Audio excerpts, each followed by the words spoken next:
Hi guys, for this video. Long day magsama guys. Kay holiday, November also stay 3 days. Tapos wala trabaho ko kayab. So, na ito magsama. Nagbastra may kay wapa naman ang tulaw. Dugay kami kasakay. Kay dura ka po kigamit ka bus. Why?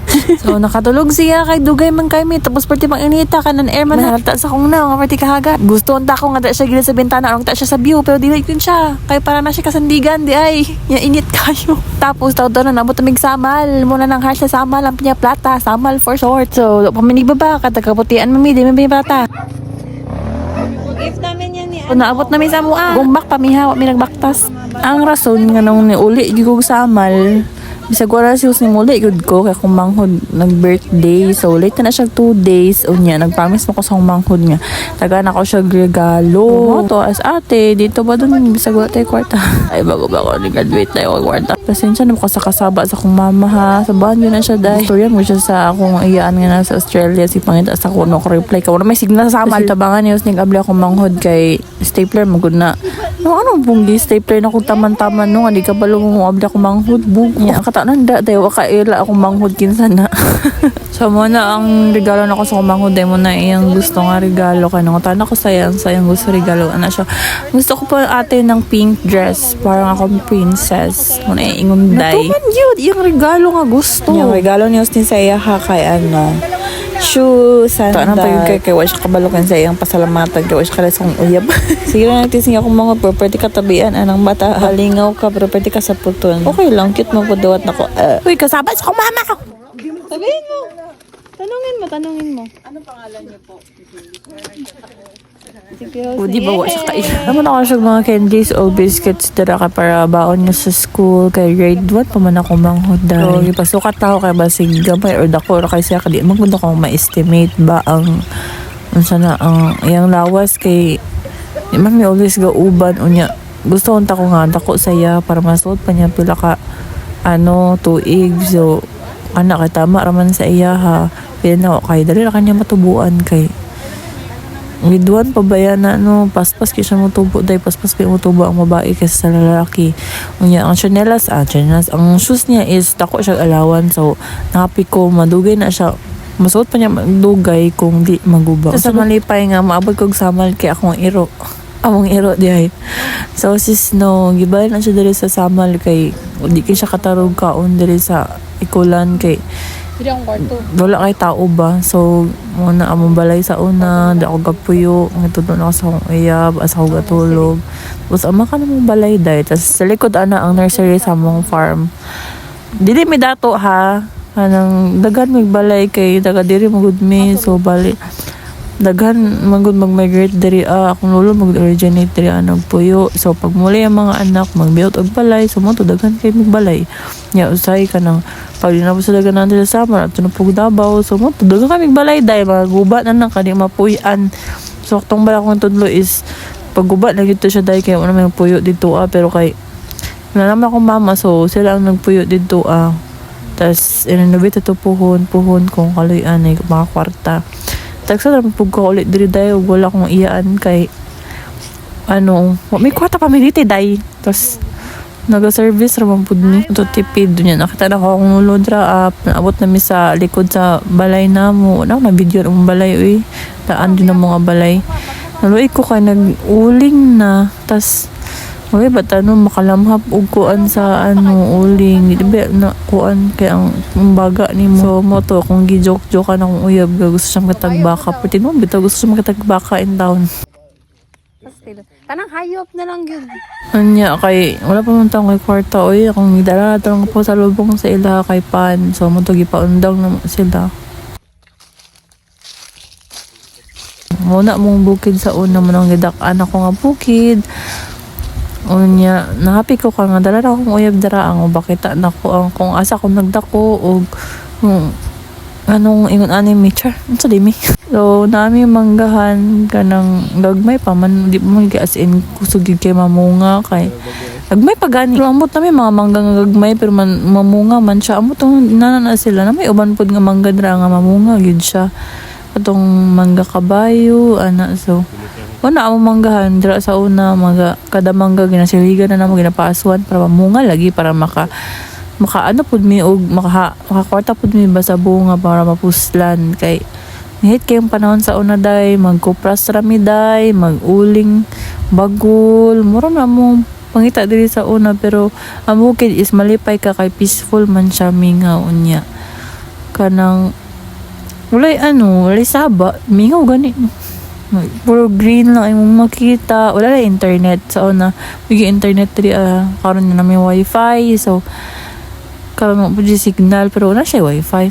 Balik naman. Ito lang ako sa mga dira sa ang border sa mga yuta kadi man tanan no amo ang yuta. So di na ako mapakita kung asa ra kutob among yuta kay wala naman nagatugid dito Unya akong uyab ang nag video ana.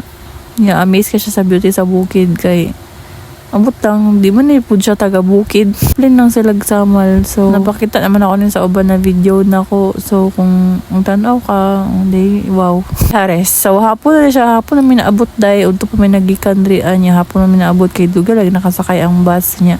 Layo, ang pudgod biyahe na mo ako pinakadulo man sa samal. Nagdan ako ni nga, manguli na ka, muligo pa may dagat. Pero nagpasikat ako diri nga part nga. Unsa ko ka ka-Amazona sa una. So, di ko kadaog sa lawas, pastilan. Bata pa ta sa una.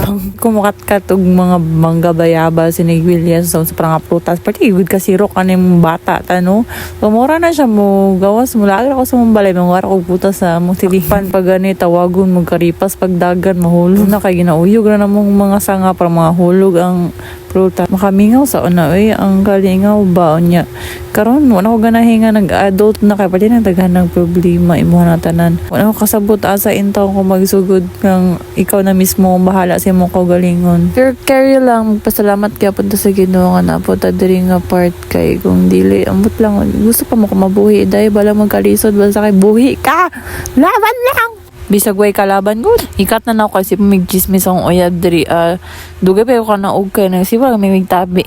Nako gisugon ako siya para pasuot sa konchinas kay mo ambak ko kay maglisod ko tang ko sa ambak kong kadang bato basing masimatusok pa tag talinggab dira dai kala kada kong mingon na go kakiyat bisag asa ko ni maibutang. Sa dili mo to nga taga bukid ko muna na improve sa kong kabuang. Dinod ani gilang ragid nako para alop ang adlaw pag ato na magdagat wag siya gusto mo tog dagat gusto na jud kay para masulit yung antog samal kay tag salabi siya mo tog samal in town kay daga mabini man ni na may dagat sa ilaha pero lahi man ang dagat sa samal kabuutan sa kong uyuan na si Kuya Kaloy gipahirami og motor padulog dagat kay sa kung una-una ninyo dulo mig dagat dili day mo mag baktas pa ka or mag motor pa ka madulog dagat kay layo siya gamay. Utok ba ninyo no kay tanang taga-samal duol og dagat. Yung mindset sa uban pag puti ka, di sila mo tuwa ka taga-samal ka day kay utok nila mga lagom ang taga-samal kay isla lagi daw. Pila na ako ka-encounter anang di gani di gid mo to ang umang tao mo ingog taga-samal nga nakaputi ni mo taga-samal ka sure uy nangati ka go tuuyin gusto niyo tukdukan. Nagiso na siya backing dira kay naman ang elf unya kay imo jahanas dara ang part sa niya papagawa si kuya kay ginadrive lang yung papagawa siya kay amping man siya kadi mo na iyaha so di ako magbuot padulo na may dagat day unya parte pang ito sa adlaw although more siya aesthetic kay golden kay mitan ang per init kay happy kay ko kay apil sa mong pangarap na mag-car rides pero wala pa man may motor kasi yung motor kay lisod kay ang kinabuhi day og proud ko sa iyaha kay he can stand on his own nga katrabaho siya dayo iyang kwarta iyang income unya makatag siya sa pamilya niya pero naabot na may dara sa baybay unya padulong na dyan na sa sa dagat lisod bang dagat kay pamanan na simento di mo maguna siya as in ang tourist spot kay pag pamangito ko ang resort dira siya pa yung pinakauna nga lalaki day nga na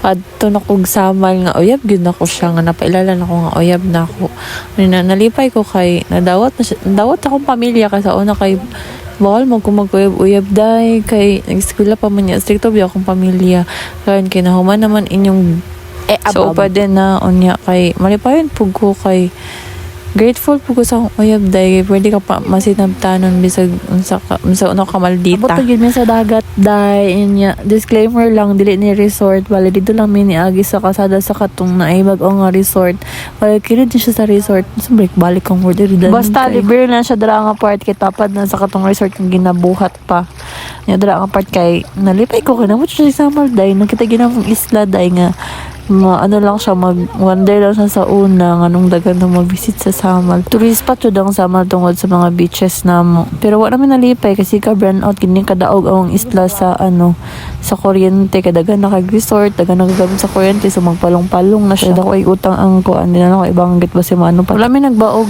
pagkaon sa akong uyab day kay wala lang dinalian lang mga good niya, wala pa may kwarta dali lang ni kahapit mag sundown bali Sabado na pagkauma kay Biyernes man na November 1. So iguro namin nag-chill dira kadali tapos naligo, may di magitapat na siya maligo day kay pero gusto lagi ko maligo siya kay kuan para feel jud niya ba unsa ang dagat sa basta ay mosurod naman siya kung unsa kong iingon tinuod lang ako ko nagdahom nga maabot mig tuig kay mal sa kabalita ako daw jud pagdugay sa kuha mingon ko nga bulag yun na dayon di mo siya masugot di po ko masugot amaze na pud siya dahil sa beauty sa dagat dayon mo tingnan lagi na siya mag-touch na namo ang birat so birat ang pangalanan ng sa part sa Samal, part sa dagat basta mo na tawag. Tapos ko picturean ako siya bali silhouette ang style ba and kay na sunset.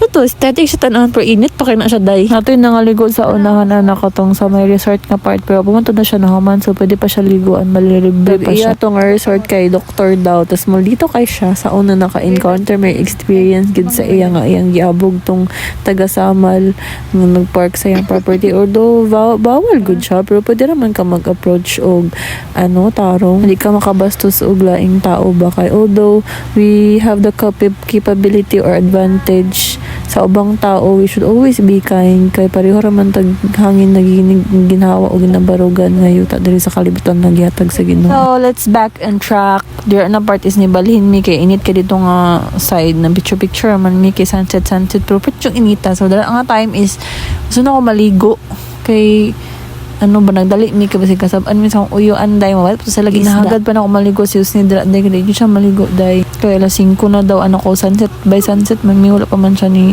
jud ni salopid ang adlaw so pwede pa gid ko maligo day di gid maligo akong uyab day sa mo to nagubo siya sinina og kuan tong bakos niya naligo aming duha niya human na. Wala may nag-ilis dahil kay wala may ilisan niya. Pwede raman daw basa mo sakay sa motor ana si Kuya Kaloy. Pero banlawan lang ang motor kaya magtaya daw sa moto. Diba? Look at that. It's so mesmerizing, the beauty of the nature. Perfect kay day. Gwapa kayong adlaw. Ituyog yun ako itong hapon na may maligo kayo para makita ang nanang beauty. Motor na iba uli. Malamang magbaklas may mag-motor mamigikan. So, moto. Happy kayo ko kay nakauban na dayon gid mong pangandi nga magdagat mi niya. Kana ang lipstick sa yang kamot kay katunang lipstick sa sa dagat niya akong gisulat-sulat sa iya ba niya nakuha. So pagkaugma na day kay Sabado na unya na sila na day activity ang mga bata ba na kung manghod ka nang naka-crown day. Gusto siya mag-crown day kay gusto niya mag-princess na iyang dress ug iyang shoes na tong gipalit na mo duha ni Husni. Unya, happy kay ko kay nakabara kong uyab o simba although dili siya ka ng Adventist kay Muslim ni kong uyab tay pero nagrespeto siya simba sa mga kay lain mo, di bilhin lang ako siya sa balay dahil kasi uba niya Adventist sa pulang musilingan. Malipayan po nga nakasimba kog balik sa mong simbahan kay dili amo gigo nagdako og sa una ako pa mga teacher ng mga bata pagkaon ka ng mga dagko na pud nakalim ko sa term so mo nang 7 days of creation sa Ginoo so nila pa ng time to shine nila pa ng performance ko ba na ko mga igagaw si Kelly so mag-wonder mo lahi nga na teacher ang mga bata lahi ang adults lahi ang mga bata lahi ang mga teens sa amua ang simba kay para makasabot jud sila sa pulong sa Ginoo kung isa man gud nimo maboard sila na yung mga times na ingana niya di sila makasabot kay lahi bala ang development sa utok nato kung isahon ta mismo so kung adults lang lahi pud ang lecture lahi pud ang lesson na mo ginaton-an sa church so kanina time is so man nagpaniud to ani unya nag-relax lang may nagulat sa ikaduha nga program para sa Sabado unya masyag taladira sweet kay no pero gisugo ko na siya magkuwag bulak ako na videohan tong naniod to miyaw na to ko sa kang lola nga nag 94th birthday likod na po ng simbahan so wala na kayo ko naka-video sa uban pagkaugman ay nag-photoshoot na minuli na may Davao ani guys last na ni na video. This video is not for fame and for memories only. I want to cherish and remember always our memories together. May the Lord guide us in our journey as a couple. Cheers to more years with you, Bebo. I love you. Happy anniversary.